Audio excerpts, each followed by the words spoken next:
자, 우리 저번 시간에 유리까지 했었고요. 근데 그런 얘기가 있습니다. 조각은 그리스, 건축은 로마. 이유는 무엇일까요?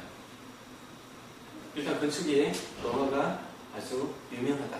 그 정도로 보면 될 것 같습니다. 왜 유명할까? 이제부터 알아보겠습니다. 자, 로마 하면 생각나는 게 뭡니까? 콜로세움. 맞죠? 여기 뭐 안 되죠? 검투사들이 자기들끼리 찔러 죽이고 사자와 싸우고, 근데 그런 것만 한 게 아니고요. 아주 여러 가지를 많이 했습니다. 공연 그런 것도 많이 했었고요. 자, 지금부터 로마에 대해서 한번 알아보겠습니다. 자, 라케라는 역사학자가 그런 얘기를 했습니다. 고대의 모든 역사는 로마라는 것으로 흘러들어가고, 고대의 모든 역사, 근대의 모든 역사는 로마의 역사로부터 다시 태어나왔다. 이런 얘기를 했습니다. 이것은 무엇을 의미하는 얘기일까요? 이것은 무슨 의미하는 얘기일까? 안 보니까 잘 모르겠죠. 자, 그만큼 로마는 큰 역할을 했습니다. 일단 고대의 모든 그 역사, 이건 뭡니까? 바로 헬레니즘, 그리스의 모든 문화가 일단 로마라는 큰 곳으로 들어갔어요. 그 다음에 여기서 다시 흘러나왔어요. 흘러나와서 완벽하게 다시 재조명된 게 뭡니까? 바로 르네상스입니다. 자, 랑케 같은 경우는 이제 유명한 역사학자인데요. 우리가 간단하게 여기서 우리 인문학 상식을 조금 한번 넓혀보도록 하겠습니다. 우리가 알고 있는 역사학자 중에서 아주 유명한 사람이 누가 있죠? 일단 랑케 나왔고요. 그 다음에 아놀드 토인비, 마지막에 E.H. 카. 각각이 다 장단점이 있습니다. 장단 특징이 있는데요. 장단점이라고 표현하기 좀 그렇고요. 먼저 아놀드 토인비 같은 경우에는 영웅주의적 사관입니다. 그러니까 예를 들어가지고 어떤 영웅이 있고, 불차출의 영웅이 있고, 그 영웅에 의해서 역사는 발전되어 간다. 이런 개념이죠. 그러니까 뭐 이집트 같은 경우는 이제 마지막에 뭐 클레오파트라든지 뭐 이런 식으로, 우리나라 같은 경우에는 임진왜란의 뭐 이순신, 그리고 역사는 도전과 응전의 어떤 과정이 있다. 뭐 예를 들어서 그런 거죠. 자, 열대지방 사람들하고 온대지방 사람들하고 어디가 더 발달을 많이 했습니까? 온대. 이유는 뭘까요? 열대는 항상 먹을 게 주렁주렁 열리니까 사람들이 노력 안 하더라. 근데 온대는 여름도 있지만 겨울도 있더라. 겨울 때 먹고 살기 위해서는 어떻게 해야 된다고요? 여름 때 또 그만큼 열심히 해야 되겠죠. 이런 어떤 환경에 대해서 도전이 오면은 거기에 대해서 응전을 하면서 발전해 나간다. 이게 바로 토인비 개념이 있고요. 이 랑케라는 사람은 실정주의 사학입니다. 예를 들어가지고 이런 겁니다. 무조건 팩트대. 자, 예를 들어서 뭐 당분신화 하면은 야, 그 책이 나왔어? 팩트대. 사료에 안 나오면 인정 안 하겠어. 이게 바로 실정주의 사학입니다. 마지막에 여러분들이 어떻게 보면 가장 많이 들어봤던 E.H. 카, 역사는 현재와의 대화다. 그런 얘기 많이 했죠. 이 사람은 상당히 그 민중주의적인 사관입니다. 예를 들자면 이런 거죠.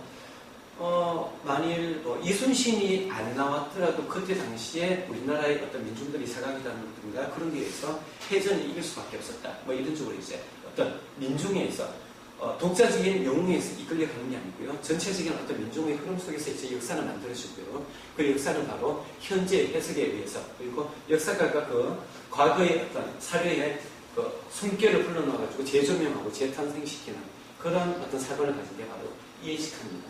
자, 그 정도 알면 되고요. 자, 이제부터 로마 시대의 미술 감상법 가보도록 하겠습니다. 로마의 그런 건축구조 특징이 이렇습니다. 경고성. 경고하다는 뜻이 뭡니까? 아주 단단하게 지었어. 어떤 식으로 단단하게 지었는지 보겠습니다. 그 다음 실용성. 되게 실용적이에요. 다르게 얘기하면 그리스 미술은 허세입니다. 허세. 그 다음에 신미성. 아름다움. 보겠습니다. 첫 번째, 견고성. 요거 무슨 구조입니까? 이런 구조. 아치. 아치가 아주 무거운 무게를 견디는 데는 최고예요. 왜? 이런 모양으로 하면서 무게를 어떻게 돼? 옆으로 분산시켜 줍니다. 그래서 되게 견고하게 지었죠. 그 다음 신미성. 매우 아름답죠. 그러니까 로마 건축물을 하면 무조건 너희들은 그냥 아치구나 이렇게 떠올리면 됩니다. 자, 실용성을 보겠습니다. 콜로세움 같은 경우는 이제 로마 제국의 집단 욕망이 분출되고 집단 정체성이 응집되는 것. 아마 이 콜로세움이 없었으면 로마는 더 빨리 망했을 수도 있어요. 이걸 통해서 그 사람들의 어떤 스트레스를 풀어줬거든요. 사람이 짐승하고 싸우고 서로 칼로 찔러 죽이고 목을 베고 사자한테 묻히고 이런 걸 통해 가지고 이 사람들은 그 열공의 도가니가 됐던 겁니다. 그래서 그 주, 그날 스트레스를 이제 그냥 쫙 풀고 가는 거죠. 지금 생각해서는 좀 이해가 잘 안 되는 것 같지만 두고 봅시다. 정말 이런 게 다 사라졌는지 한번 보겠습니다. 자, 이거하고 비교를 했을 때 여기는 수용 인원이 5만 명입니다. 출입구가 78개. 야, 여기하고 사람이 누가 더 많이 들어가는데? 왼쪽이죠. 이거 완전 허세라니까요. 그런데 여기는 이렇게 사람이 꽉 찼습니다. 그만큼 로마의 문화는 그리스에 비해서 매우 실용적이다라는 것을 알 수가 있고요. 좋습니다. 이 금투생 문화, 이런 야만의 문화가 오늘날 사라졌는가 아닙니다. 보겠습니다. 이건 뭡니까? UFC고 그런 거죠, 그죠? 케이지 안에 두고 그대로 하죠. 달라진 거 하나도 없습니다. 단지 정말 살이만 없다 뿐이지 지금 옛날과 지금 달라진 게 하나도 없습니다. 여기서 우리가 항상 주목을 해야 되는데 푸쿠의 원전입니다. 인류는 과연 진보합니까? 이런 식으로. 뭔가 우리는 계속 진보되어 나가는 것 같죠. 하지만 실상은 달라지는 건 별로 없는 것 같더라. 선생님도 이런 부분에 대해서는 상당히 그렇구나 이렇게 생각을 할 수 있는 것 같습니다. 자, 모든 길은 로마로 들어온다라고 17세기 프랑스 시인 라퐁텐이 얘기했습니다. 이게 로마가 한창 잘 나갈 때 그들의 증복한 도시와 영토입니다. 정말 대단하죠. 일단 유럽에는 세 개의 반도가 있죠. 이 반도 이름 뭡니까? 2학년들은 알아야지. 무슨 반도? 2학년 3학년을 다 알 건데 이거 다 수업했었는데 이거 무슨 반도?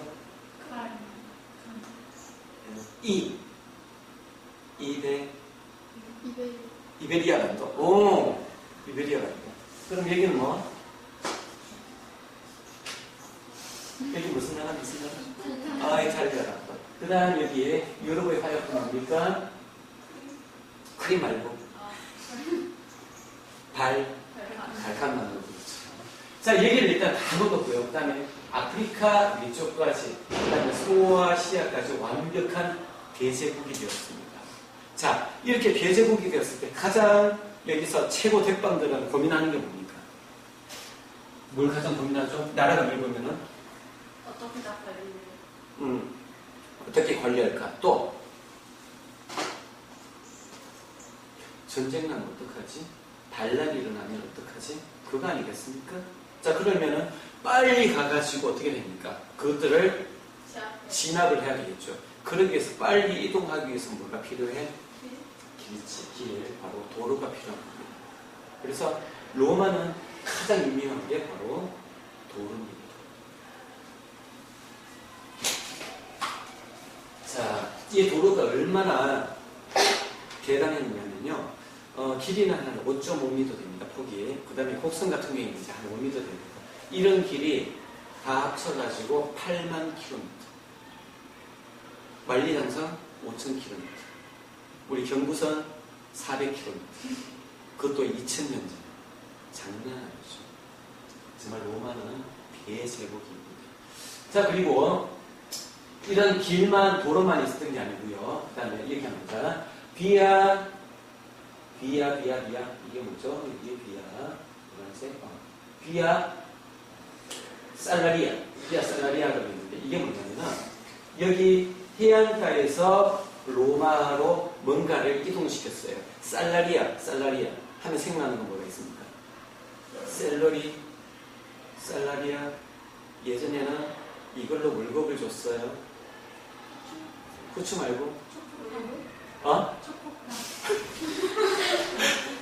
자, 뭐가 있을까요? 소금입니다. 자, 비아라는 것은 유럽에 너희들 놀러 가면 비아라는 게 참 많이 보여요. 뭐냐면 바로 돌로 깐 도로를 비아라고 합니다. 살라리아는 말 그대로 소금입니다. 소금길, 소금도로. 여기서 여기까지 소금을 가지고 운반했어. 그래서 그때 사람들이 이제 물건을 이제 소금으로 줬거든요. 그래서 우리가 살라리아가 바로 셀러리맨, 우리 직장인들을 셀러리맨이라고 얘기하죠. 여러분들도 이제 셀러리 우먼이 될 거잖아요. 바로 비아 살라리아 이렇게 됩니다. 그 다음에 이게 유명한 바로 가로 수도교입니다. 이게 딱 보니까 뭐였습니까? 수도 서울, 런던 그런 수도입니다.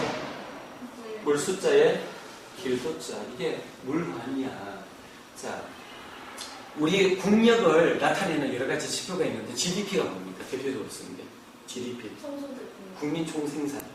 그런데 더 엄밀하게 얘기하면 삶의 실을 따지면은 얼마나 그 나라 사람들이 물을 많이 소비하는가를 따지는 거야. 자, 그런데 정말 놀라운 거는 이때 로마 사람들이 물을 소비했던 양이 지금 선진국의 2배예요. 이 사람들 목욕 무지하게 좋아했죠. 사우나. 거기가 완전 그 연회장이었어. 그래서 이제 아주 다양한 짓들을 또 많이 했었고요. 자, 그러면 이 가르 수도교라는 것은 뭐냐면은 바로 이게 수도관입니다. 이건 총 1층, 2층, 3층이 되어 있습니다. 자, 길이는 49m고요. 길이는 49m. 그 다음에 기중계 도래를 이용해서 돌을 이거 뭐죠? 돌입니다. 4,346개의 돌로 이루어진 도로입니다. 그리고 1층은 인도교. 아직까지도 여기 사람이 다녀요. 그 다음에 3층은 수로. 자, 수로는 폭이 1.4고 높이가 1.9m. 여기서 아직까지 물이 지나다니고 있습니다. 그 물을 아직까지도 쓰고 있습니다. 총 수원에서 여기까지 오는데 20km인데 수로는 50km입니다. 근데 정말 놀라운 게 1km마다 34cm가 낮아지도록 설계를 했어. 왜 낮아지도록 설계를 했을까요? 그렇지, 흘러야 되니까. 물이 정체되면 안 되잖아. 자, 1km에 34cm인데 요거를 계산해 보면요. 10m에 약 3mm씩 낮아집니다.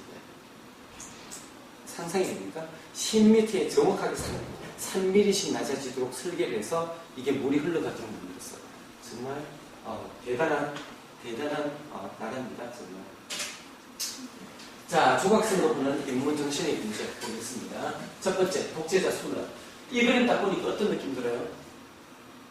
많이 찌들었다. 성격도 아주 더러운 놈입니다. 자기 성격을 다 숙여버렸어요. 그래가지고 그 후환이 두려워가지고 자기는 죽었을 때 밑에 사람들한테 나는 화장시켜줘. 이유는 뭘까요? 자기 시체 꺼내가지고 난도질 당하는 것을 막기 위해서 이 독재자 술라는 그런 데 화장해줘. 그래서 이런 얘기가 있어요. 자기하고 친한 사람한테는 이 사람이 없는 천사였고 자기와 반대되는 사람에게는 정말 한없는 악마였다. 그런 얘기를 하는 사람, 그런 얘기를 들은 사람이죠. 술라. 그 다음에 초대왕제 아우구스투스. 자, 이 그림하고 차이점이 뭡니까? 그냥 있는 보는 대로 한번 얘기를 한번 해보십시오. 어떤 차이가 있습니까? 일단은 얘는 어느 게 더 사실 같은데 왼쪽이죠. 얘는 자 주름살이 있죠. 눈은 짝눈이죠. 많이 찌들었죠. 얼마나 피를 많이 묻혔겠어. 그러니까 항상 불안하지. 근데 얘는 딱 보니까 어떤 느낌이 들어? 주름살 하나도 없죠. 소위에서 이제 꽃미나 여기서부터 이제 뽀샵길이 시작된 겁니다. 여기서 또 완전하게 미화가 들어간 거야. 미화. 자, 그 다음 사람 보겠습니다. 토큰 코모도스. 이 사람 누구냐면은 너희들 그 영화 혹시 봤습니까? 그 검투사 나온 영화 이름 뭡니까? 스파르타쿠스 말고 19금이고 그걸 봤어도 그 야한 거를 와 정말 그 가리는 거 하나도 없던데 쌤도 가버렸네. 어떡하지?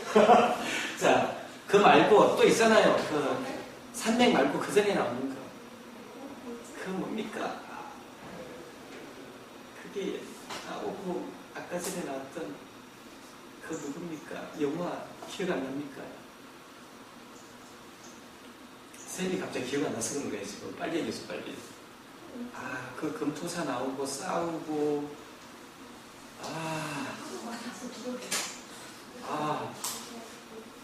기억 안 납니까? 그게 되게 유명한 배우 나오고요. 그러니까 그렇습니다. 그 영화에 나오는 왕이야. 못된 왕이야. 자, 그런데 이 아버지는 정말 대단한 사람입니다. 그 아우렐리우스 명상록이라고 해가지고요. 그 아우렐리우스 명상록을 쓴 아우렐리우스 황제예요. 근데 그 아들은 완전 개망남입니다. 이때부터 이제 로마가 소위에서 패망을 하기 시작한 거죠. 내리막길로 간 거죠. 근데 딱 보니까 뭐가 사라졌니? 이거하고 차이점은 많아요. 이건 그래도 사람같죠. 근데 이건 사람 같은 것 같아요. 사람 같지가 않습니다. 표정이 없잖아요. 그 다음에 뭘 쓰고 있나요? 사자 머리, 사자 가죽. 이거는 뭘까요? 자기 보고 헤라클레스라고 불러다녀요. 왜? 헤라클레스가 힘의 상징이었죠. 실제 헤라클레스가 항상 사자 머리를 머리에 쓰고 다녔대요. 사자를 죽여가지고 그걸 쓰고 다녔대요. 자기도 그래가지고 마치 그 헤라클레스와 비유된 듯한 그런 느낌을 주는 그런 사람이었습니다.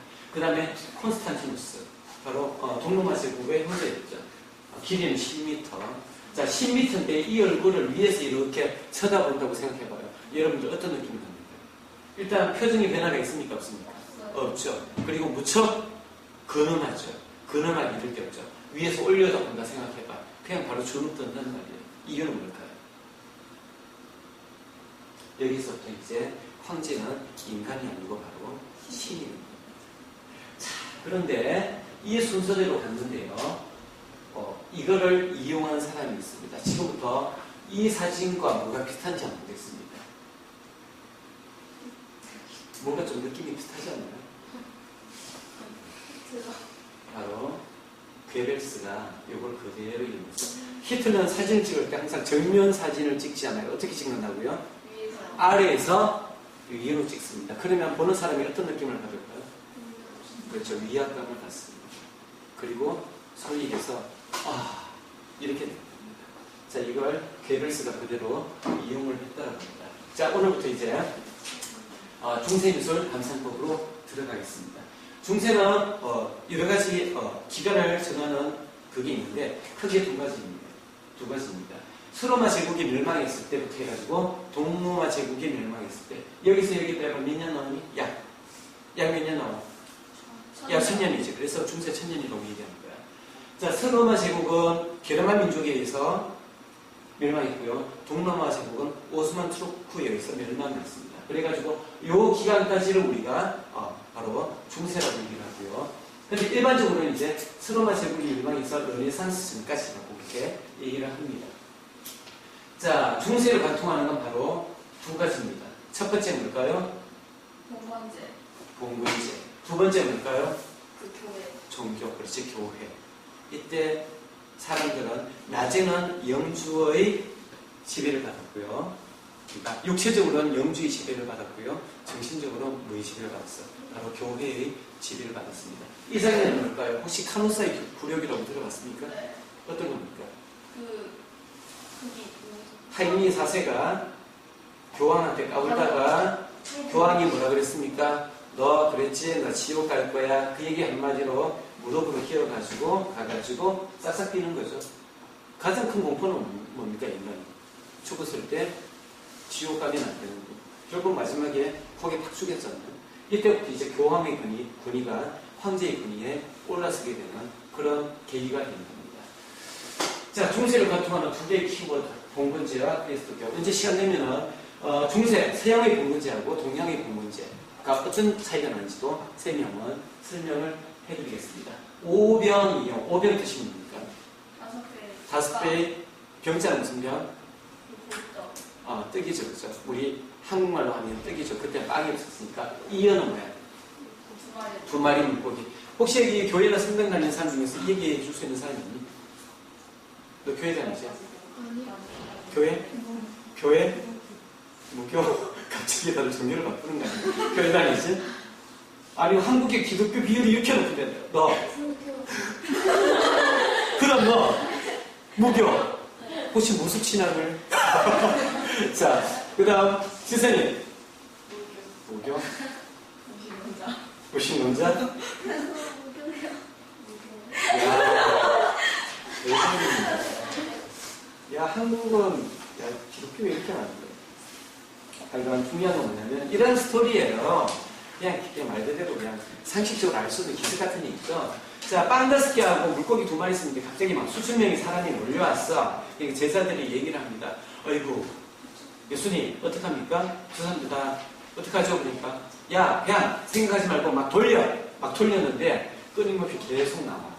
그래서 요걸로 해서 다 묶였다는 거죠. 그러니까 말도 안 되는 그런 얘기죠. 그런 얘기죠. 자, 그럼 이 그림을 보겠습니다. 먼저, 자, 이런 것들을 우리가 이콘화라고 얘기합니다. 뭐? 성화. 성자가 무슨 성자입니까?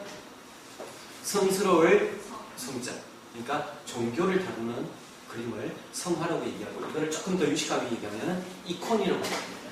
왜 이콘화가 필요했을까요? 이유는? 글자를 모르는 정말 똑똑하다. 그때 당시 성경은 어떤 글로 써여 있었을까요? 라틴. 라틴어 일반 사람이 읽을 수 있었어, 없었어? 없었어. 그래서 바로 무지랭이들을 위해서 그림으로 전달하는 거예요. 알겠습니까? 자, 이게 잘 기억해 두세요. 표정 기억해 두세요, 표정. 자, 우리나라 창조의 주인공인 이완 선생님하고 이 오병이어 그림의 공통점은 뭡니까? 둘 다 표정이 죽상이죠. 표정이 없습니다. 왜 표정이 없을까요? 아까 전에 로마하고도 연결됩니다. 왜 없을까요? 감정이 있으면 인간이. 그렇지, 맞았어. 바로 신성. 야, 사람하고 신하고 차이가 나는 게 뭐냐? 감정. 사람은 희노애락이 있지, 맞지? 희노애락이 물 통해서 나타나, 얼굴을 통해서 나타나잖아, 그죠? 그렇게 해가지고 바로 뭐가 됐어? 바로 감정을 없애는 거야. 자, 그러면은 이 사람은 신입니까? 그건 아니죠. 하지만 이때 시대는 어떤 시대였어? 조선시대 무슨 시대였어? 학문. 대표적인 학문. 성리학. 성리학이죠. 성리학에는 바로 사단 시정이 있죠. 본성은 인의예지. 뭐냐면 이런 겁니다. 우리는 타고날 때부터 마음이 선해. 그 선한 마음 중에 인의예지가 있어. 인자하고 의롭고 그 다음 예의가 있고 알고 싶어하는 그런 어떤 욕구가 있고, 그런데 우리가 살아가면서 우리의 욕망 때문에 이것들이 자꾸 사라지는 것 같아. 방법은 뭐야? 욕구를 무조건 억제해라. 기쁜 것도 막 기뻐하지 말고, 슬픈 것도 막 슬퍼하지 말고, 그죠? 그런 식으로 해가지고 억제해라. 그러면은 표정이 어떻게 나와야 될까요? 무표정하게 나올 수밖에 없죠. 바로 이런 공통점이 있습니다. 그래서 야, 그 사람 참 양반이다라고 얘기할 때 우리가 생각하는 어떤 이미지가 있어요? 점잖하다. 점잖하다는 건 뭡니까? 자기 감정을 잘 표현하지 않는다. 그러니까 우리는 알게 모르게 조선 500년을 지배했던 그 승리학적인 마인드가 아직까지도 계속 우리 지금 사회에 지금 계속 내려오고 있다는 겁니다. 그 사람 점잖하다, 양반이다. 이게 바로 그대로 승리학적인 마인드예요. 자, 그래서 아까 제 극이나 얘기나 완전히 우리 축상이다. 그 정도 알아두면 좋을 것 같습니다. 근데 18세기부터 이제 인상이 드러나기 시작했습니다. 막 힘들어하고 막 이런 거 나오죠. 이것은 무엇을 알 수가 있을까요? 이런 그림이 나왔다는 것은. 그 서민들의 권위 같은 게. 또 지훈이? 막 얘기해. 정답을 얘기하려고 하지만 막 얘기해봐. 네가 느끼는 게 정답. 지금도 이렇게 그리고 싶어가지고. 맞습니다. 그렇지, 맞아. 그게 어떻게 보면 정답일 수가 있어. 쥐가 꼴린 대로 그리다 보니까. 그런데 후세 사람들은 뭡니까? 그걸 보고 자꾸 뭔가 의미를 부여하죠. 자, 이거는 뭐냐면, 이때부터 승리학이 힘을 잃어가기 시작하는구나. 실학이 등장하는구나. 이런 것들을 우리가 알 수가 있습니다. 자, 중세미술의 특징, 세 가지가 없습니까? 2학년들은 알죠? 얘기했습니까? 첫 번째는 없습니까? 표정이 없어. 두 번째는? 배경? 두 번째는 작가가 없어요. 중세미술은 누가 그렸는지 알 수가 없어. 이유는 뭘까요? 그림이 예술품이 아니고 단지 하나의 성경에 있는 얘기, 스토리를 전달해주는 도구. 예를 들어서 여기 이 화이트보드를 만든 사람이 여기 자기 이름을 이렇게 몰래 적어놨겠죠? 내가 만들어서 너무 사랑스러워 이러면서 이렇게 밑에 새겨놨을까요? 아니죠. 이거나 이거는 똑같은 물품이에요. 똑같은 물품. 그래서 작가가 없어. 세 번째는 뭐가 없다? 딱 보니까 뭐가 없는 것 같아. 아름다워. 이걸 보고 와 정말 미치게 아름다워 이런 친구 있습니까? 매일 보고 싶어요. 정말 보기만 해도 겁날 수가 있는데. 자, 볼게요. 자, 중세미술에는 세 가지 특징이 있는데 방금 얘기했습니다. 첫 번째 표정이 없다. 두 번째 작가가 없다. 세 번째는 아름다움이 없다. 야, 미술이 무슨 미자야? 아름다운 미자지. 미술인데 아름다움이 없어. 왜? 단지 스토리를 전달하는 그런 역할만 해야 하기 때문에 그랬던 겁니다. 자, 여기 보니까 뭐가 하늘이 황금색이지. 이유는 뭘까요? 그렇죠. 황금이 어떤 이미지입니까? 니도 황금 갖고 싶어, 안 갖고 싶어? 갖고 싶죠? 미치도록. 왜? 돈 되니까. 맞죠? 고귀하니까. 황금은 또 변하지가 않죠. 산화가 안 됩니다. 자, 그러면은 하늘이 황금색이다. 뭐냐면 이게 정말 하늘이 황금색입니까? 황사 때문에 그렇게 보이는 거예요? 뭡니까? 그만큼 고귀한 그 무엇이 존재한다는 걸 표현하기 위해서 황금칠을 해놓은 건데 실제 이건 황금칠을 해놓은 거예요. 금을 녹여가지고요. 이게 성소피아스 금강이 있는 거잖아. 원래는 이게 저기 옆에 칠돼 있죠. 이쪽이 그 이슬람인들에 의해서 점령당했을 때는 여기 그냥 다 덮어버렸어. 그러다가 이게 벗겨보니까 이게 나오는 거야. 아, 벗겼으면 이게 아직까지 있었는지 없었는지 좀 모르겠죠. 자, 그 다음 또 한 가지. 자, 이 미술을 보겠습니다. 자, 어느 게 앞이고 어느 게 뒤인지 알 수 있니? 없죠. 원근법이 없잖아요. 또 한 가지 우리 그림을 보면 이게 어린아이 얼굴로 보입니까? 보면 귀엽냐?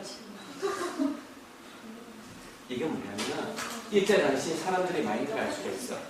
어린이라는 개념이 생겨난 지가 얼마 안 됐습니다. 어린이는 약한 존재니까 우리가 보호해줘야 돼. 이런 개념이 생긴 지가 생각보다 실제 얼마 되지 않아요. 그럼 사람들이 생각했던 어린이는 뭘까요? 단지 어른의 축소판. 어른은 50kg짜리였는데 얘는 5kg밖에 못 들어. 똑같은 어른이에요. 그래서 어린이한테는 어떻게 됐나? 되게 가혹했습니다. 그래서 예전에 저기 산업혁명 때 탄광위에 일할 때 마지막에 제일 깊은 데는 누가 들어갔나요? 어린이 5살짜리. 거기 임금 명세서 보면은 5세가 있어. 이해가 되니? 어떻게 들어갔어? 바구니에 애를 담아가지고 빵 하나 들려주고 계속 배려보내. 왜 애가 들어갔나요? 체구가 적으니까 거기서 일하고 있는 거야. 그래서 아침에 던져놨다가 저녁 돼가지고 꺼내는 이랬습니다. 생산들이 보는 어린이가 이렇습니다. 우리나라도 어떻게 보면 크게 달라지지 않았어요. 그래서 어린이날 제정한 사람 누굽니까? 소파 방정환 선생님. 그때부터 어린이라는 개념이 들어갑니다. 실제 우리나라도 어린이라는 개념이 있는 게 얼마 되지는 않아요. 자, 그럼 이 얼굴 표정, 이 언제쯤, 인간의 얼굴 표정이 언제쯤 나타날까요? 센스. 아까 제가 어느 시대에서 중세가 끝난다고 했어요. 그렇지. 르네상스부터 이제 다시 얼굴 표정이 나타납니다. 자, 중세의 금중 형식 보겠습니다. 대단합니다. 성소피아스입니다. 이걸 비잔틴 형식이라고 얘기합니다. 여기 이렇게 두스름하게 있죠? 이건 어디 영향을 받았는 것 같아? 어떤 종교? 이슬람. 자, 이 dom은 높이가 56m고요. 지름이 33m고요. 기둥이 없어. 근데도 유지가 돼요. 신기하죠? 그래서 세계 8대 불가사의.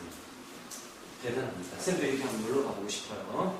두 번째, 세렝세르냉이 됐습니다. 이게 바로 로마네스크 양식입니다. 자, 우리 양식 총 3가지 나올 건데요. 자, 비잔틴 양식 나오고요. 로마네스크 나오고요. 그 다음에 또 하나 더 나올 겁니다. 그 다음이 고딕입니다. 자, 로마네스크는 말 그대로 로마풍이라는 얘기입니다. 그 다음에 궁융이라고 해가지고 궁자는 둥글다. 융, 천장, 둥근 천장. 근데 여기 둥글게 하다 보니까 되게 무겁잖아요. 그래서 벽과 기둥이 점점 발달해. 그럼 어떻게 돼? 창문이 있을까 없을까? 없어. 그래서 어두워. 이쪽 성당은 매우 어두워. 그 다음에 마지막에 샬트를 쓴다. 바로 고딕입니다. 고딕하면 생각나는 겁니까? 뾰족뾰족. 왜 첨탑은 이렇게 계속 올라갔을까요? 하늘 높은 줄 모르고. 이유는 뭘까요? 또 하늘에 좀 더 다가가고 싶은 인간의 욕망. 또 하나 유명한 게 바로 실내가 아주 밝았습니다. 밝았던 이유는 뭘까요? 조금 이따 보여주겠지만 이때 바로 스테인드 글라스가 너무너무 화려했어요. 그래서 이 성당만 딱 들어가면은 막 그 막 종교의 그런 어떤 감동스러움이 막 생기는 겁니다. 막 기도하고 싶어 하고 바로 그런 거죠. 막 넋을 빼놓게 만듭니다. 아름다움, 신뢰는 밝고 막 그런 식으로 어떤 사람들에게 종교적인 감성을 꺼내기 위해서 신뢰는 매우 밝게 만들었습니다. 자, 비잔티움이라는 도시와 콘스탄티노플, 그 다음에 이스탄불 이 3도시가 있는데 이 3도시는 어떤 겁니까요? 모두가 다 똑같은 겁니다.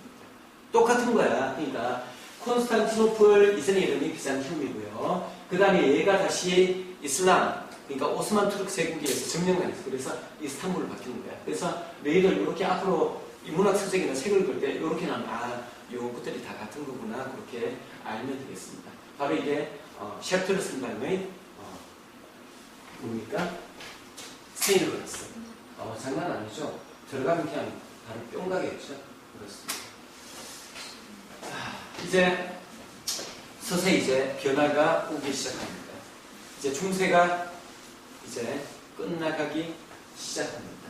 자, 중세의 어떤 끝, 그 다음에 르네상스의 시작에 딱 교량적인 역할을 한 사람이 있는데요. 그 사람이 바로 조톤입니다. 발음을 잘 해야 됩니다. 조톤. 자, 생미술의 시작은 그래서 조토디 본도네, 조톤이 본도네부터 시작을 한다. 그렇게 우리가 알려져 있습니다. 이 사람은 참 특이합니다. 무슨 무협지 얘기 같아요. 이 사람이 10살 때 양치기 소년이었거든요. 그래서 바위에 대고 끄적끄적하고 있는데 하필 그때 그날에서 최고의 화가가 지나가면서 이놈이 하는 놈이구나. 그래서 데리고 가가지고 화가 수업을 시켜가지고 정말 최고의 어떤 화가가 된 그런 사람입니다. 완전 무협지 같은 스토리죠. 그 다음에 중세와 르네상스의 교량 역할을 했다. 그렇게 볼 수 있습니다. 그 다음에 이런 것들을 다 프레스코아라고 합니다. 프레스코아라는 것은 뭐냐면은 일단 벽에 회치를 해요. 회치를 하고 난 다음에 축축한 상태에서 안료를 넣어서 막 그려. 이게 바로 벽화, 이게 바로 프레스코아입니다. 말랐을 때 그린 것보다는 이게 훨씬 색감이 더 좋고요. 그 다음에 오래 간답니다. 그래서 물감, 우리가 캔버스에서 이젤해가지고 그림 그리는 역사도 생각보다 그렇게 오래되지 않았습니다. 실제 물감을 가지고 밖에 나가서 그림을 그렸던 것은 어느 시대였을까요? 빛하면 생각나는 게 이겁니까? 바로 인상파죠. 인상파 전에는 밖에 나가서 그릴 수가 없었어. 왜? 물감을 짜가지고 가면 그 사이에 다 말라버리잖아. 그럼 어떻게 돼? 그림을 못 그리죠. 근데 그 시대쯤 해가지고 뭐가 만들어졌냐면은 바로 물감, 짜는 물감, 튜브 물감이 나왔어. 그래서 이 물감을 가지고 밖에 나가서 그림을 그릴 수 있었던 거예요. 다르게 얘기하면은 인상파가 탄생하게 된 가장 큰 요인 중에 하나는 바로 이 튜브 물감이었습니다. 자, 이쿠나도 상과의 차이점을 먼저 보겠습니다. 첫 번째, 뭐가 있습니까? 표정이 있습니다. 두 번째, 뭐가 있습니까? 동작이 있습니다. 세 번째, 뭐가 있습니까? 작가. 이름 있잖아. 조톤 줄 알았잖아. 네 번째, 뭐가 있습니까? 아까 제 하늘은 무슨 색깔이었나요? 금색. 금색이었죠. 근데 지금 뭡니까? 하늘색. 하늘색이 나타나게 되는 거죠. 자, 마지막으로 뭡니까? 원근법. 완벽한 원근법은 아니지만 적어도 이 뒤에 사람이 있다는 건 알겠죠. 맞죠? 바로 이런 것들이 누구부터 시작되었다고요? 바로 조토부터 시작이 된 겁니다. 또 한 가지. 자, 이것도 이쿠나처럼 성서의 어떤 스토리를 나타내긴 하지만 차이가 있습니다. 어떤 차이가 있나요? 마치 사진을 딱 찍어놓은 것 같죠. 되게 생동감 있는 장면을 한순간에 딱 구현해 놓은 그런 느낌이 드는 작품이다. 이렇게 볼 수가 있습니다. 자, 두 번째 그림도 아주 유명한 그림입니다. 조토의 붙잡히는 모습 또는 유다의 키스 이렇게 부르기도 하고요.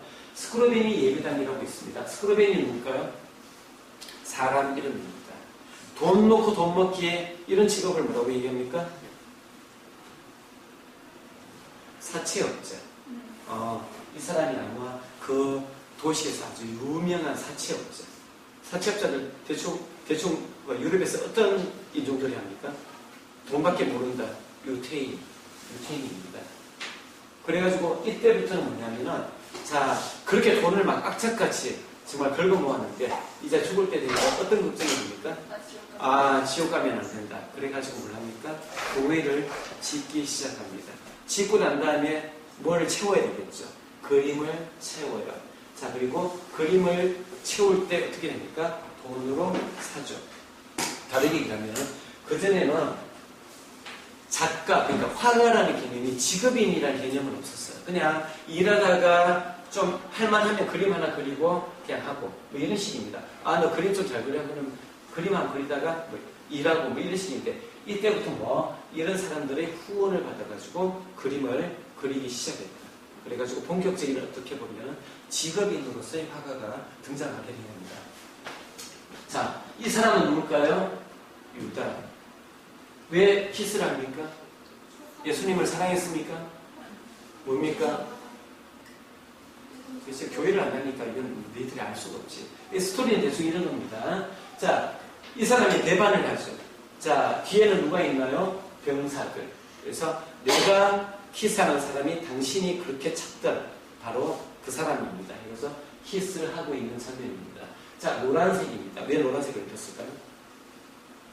바로 서령에서는 노란색이 배반의 색입니다. 배반의 색이 바로 노란색을 나타냅니다. 자, 그 다음 이 사람이 뭡니까? 가장 예수의 수제자인 베드로입니다. 지금 뭐를 자르고 있나요? 앞에 로마 병사의 귀를 자르고 있죠. 대충 보니까 상황이 어떤 겁니까? 잡혀가려고 그러니까 가장 충직한 베드로가 안 돼! 그러면서 칼을 휘두르다가 앞에 있는 그 로마 병사의 귀를 확 자르는 그 장면입니다. 그런데 자를 때도 표정이 별로 없죠, 그렇죠? 아직까지 보니까 그 중세의 어떤 틀을 그렇게 많이 벗어나지 못했던 것 같습니다. 자, 그 다음, 중세의 또 흔적들을 찾아보자. 일단은 이건 뭡니까? 후광. 이거 있죠. 자, 여기에 있느냐 없느냐도 어떻게 보면 가장 쉽게 우리가 구분할 수 있는. 야, 솔직히 사람 있는데 이런 거 보이냐? 여기 교회 다 안 다니니까 그냥 쉽게 얘기해. 막 이런 게 보여? 내를 이렇게 보이는 사람이 있어? 없잖아. 이건 어떻게 보면 좀 하나의 그 사람이 정말 대단한 어떤 사람이다라는 걸 나타나는 하나의 장치죠. 그렇죠? 실제 이런 사람 없잖아요. 그 다음에 표정이 아주 보니까 되게 좀 준엄하죠. 그죠? 아주 표정이 여러 가지가 나타나고요. 그 다음에 뭡니까?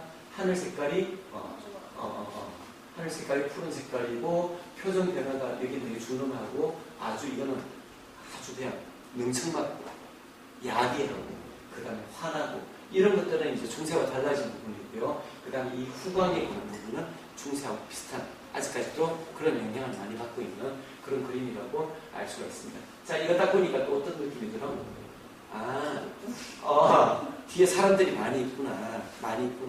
원근까지는 아니지만 약간 그런 느낌, 필이 나는 그런 그림을 우리가 알 수가 있습니다. 자, 십자군 전쟁은 르네상스의 등장에 어떤 영향을 줬나 보겠습니다. 이게 십자군의 경계군이고요. 자, 규모는 200년 동안 7번, 7차 원전까지 했었어요. 이유는 무엇일까요? 오스만 투르크 제국이 어떤 도시를 함락시킵니까? 예루살렘입니다. 예루살렘 거기 누가 태어났어?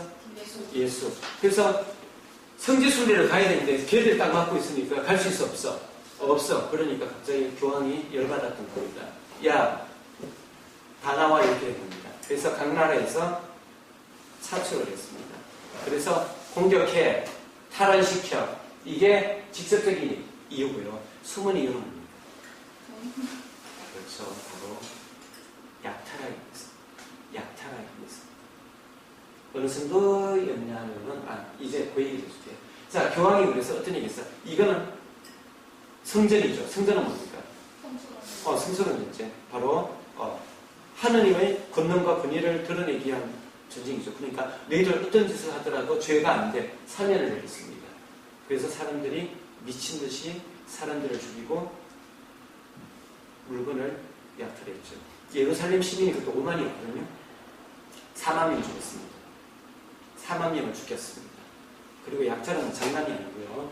그 다음에 가장 추악한 선언입니다. 계약설과 약탈. 특히 4차 십자군 전쟁 때 이건 완전 골 때립니다. 아니 예루살렘으로 가야 되는데 얘들이 베네치아에서 뭐 해가지고 어디 왔느냐면 바로 동로마 제국의 콘스탄티노플 그쪽으로 갔어요. 거기 가가지고 완전 약탈을 다 했습니다. 약탈하는 이유는 뭐야? 바로 베네치아에 있는 상인들하고 결탁을 했습니다. 야, 너희들 가가지고 물품 좋은 거 다 갖고 와. 내가 비싸게 쳐줄게. 그렇게 됩니다. 이게 바로 종교라는 이름으로 사용된 아주 무자비하고 끔찍한 만행입니다. 그래서 한 200년 동안 그 콘스탄티노플 시민이 100만이었던가 그런데 마지막에 10만밖에 안 남았어요. 이거는 나머지 다 이때 다 죽었던 겁니다. 자, 그런데 문제는 7차까지 끝났는데 어떻게 됐을까요? 완전 실패했습니다. 십자가 운동 실패했습니다. 바로 교황의 권위가 추락하기 시작했다. 교황의 권위는 뭡니까? 하느님 위해서 나오죠. 자, 우리는 성전을 위해서 갔어. 근데 전에 뭐지? 하느님 이름으로 가면 다 이길 줄 알았는데 어떻게 지지? 뭔가 이상해. 바로 이게 신에게의 어떤 관점, 초점에서 바로 인간. 그럼 믿을 거는 나밖에 없네. 나의 이성밖에 없네. 내 생각밖에 없네. 이렇게 해서 이제 르네상스가 시작이 됩니다. 그게 바로 근대를 형성하고요. 그걸 바로 모더니즘이라고 얘기합니다. 근데 이 모더니즘, 이성이 다라고 생각을 했는데 나중에 보니까 우리 이성도 믿을 게 없네. 세계 1, 2차 대전이 일어났죠. 사람들도 엄청나게 많이 죽였죠. 야, 우리 인간의 이성이라는 게 부절거됐구나. 그래서 이성에 반하는 탈근대, 여기서 나온 게 바로 포스트 모더니즘입니다. 자, 교황의 권위가 추락했고요. 자, 동로마 제국은 이제 서서히 쇠락의 길을 경험하게 됩니다. 왜? 사람들이 거의 다 죽어버렸으니까. 그래서 지중해 무역을 그때까지는 동로마 제국이 장악하고 있었는데 이제는 어디로 이동합니까? 바로 피렌체라든가 아니면 이렇게 아까 전에 얘기했던 그런 해상 도시죠. 그렇게 해가지고 이제 바로 르네상스가 등장이 되게 되는 것입니다. 그런데 과연 이게 십자군 전쟁이 그때만이 일이었을까요? 똑같은 일이 최근에 자행되었습니다. 어디에서? 바로 이집트 전쟁에서. 아주 매우 비슷합니다. 자, 이때 부시가 얘기했던 첫 번째 직접적인 이유는 뭡니까? 걔네들 인구가 그런 것도 있고요. 화학무기 있다. 근데 가보니까 화학무기 공장 없었습니다. 그 다음에 쟤들을 연구는 뭡니까? 쟤들 이겨줘야. 또 우리가 너희들을 민주주의, 민주시민으로 만들어주겠다. 이런 연구로 갔지만 실제 이유는 뭡니까? 바로 석유입니다. 그래서 이라크는 지금 석유 재료들에 있어 완전하게 4분 5일 다 뺏겼단 말이야. 실제는 이걸 하기 위해서. 근데 더 웃기는 건 뭔지 아니? 부시가 뭐라고 얘기하면 내가 전날 기도를 했는데 갑자기 하늘에서 메시지를 받았대. 이라크를 치라고 하나님께서.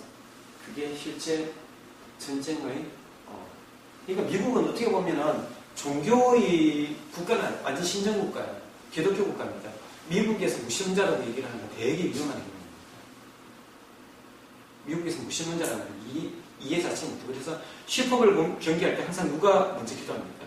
제일 잘 나가는 그 나라에서 제일 잘 나가는 목사가 기도하죠. 우리나라 같으면 아직 그 정도는 아니죠. 우리나라도 조만간 그렇게 될지 몰라요. 워낙 기독교 기세분들이어가지고 그렇습니다. 미국은 완전 신정국가입니다. 거기다가 정말 난리가 났죠. 가가지고 하고 지금 이렇게 취하고 이거 뭡니까? 여기 있는 이라크 군인들 깔고 앉아가지고 가진 희동을 가죠. 빨갛게 가지고 서로 막 얘기하는 애들 그냥 토합니다. 장난 아니에요. 엄청난 짓을 자행했어요. 그 다음에 개를 가지고 풀어놓고 물게 만들고. 그리고 남자들 같은 경우는 완전히 빨갛게 껴가지고 자 앞에 있는 녀석하고 키스를 해요. 근데 그 사람이 그 성기를 키스하게 만들어요. 인간으로 할 짓이 아니죠. 여러분들 반드시 기억을 해두십시오. 사람이 가장 잔인할 때가 뭐냐면 정의와 진리와 진실이라는 이름을 갖추고 행동할 때 가장 잔인합니다. 왜? 맞는 거거든. 특히 종교라는 게 거기서 합쳐지면은 정말 무자비하게 강해집니다. 가장 잔인해집니다. 거기서 여러분들을 지키는 방법은 바로 뭡니까? 이성입니다. 이성을 절대 잊지 마십시오. 너희들이 진리라고 진실이라고 얘기하는 것들을 항상 끊임없이 여러분들은 의심하십시오. 의심하지 않으면 자기도 어느 순간에 무자비하게 칼을 휘두르면서 손에 피를 묻힐 날이 올지도 모릅니다. 인류의 역사가 그랬습니다. 십자군 원정 때 끝이 날 줄 알았는데 최근에 또 일어나잖아요. 그래서 역사는 계속 되풀이되고 되는 것입니다. 자, 초기 르네상스 지금 몇 분 남았습니까? 시간 다 됐나요? 4분 남았어요? 자, 오늘 수업 여기까지 하겠습니다. 고생 많았습니다.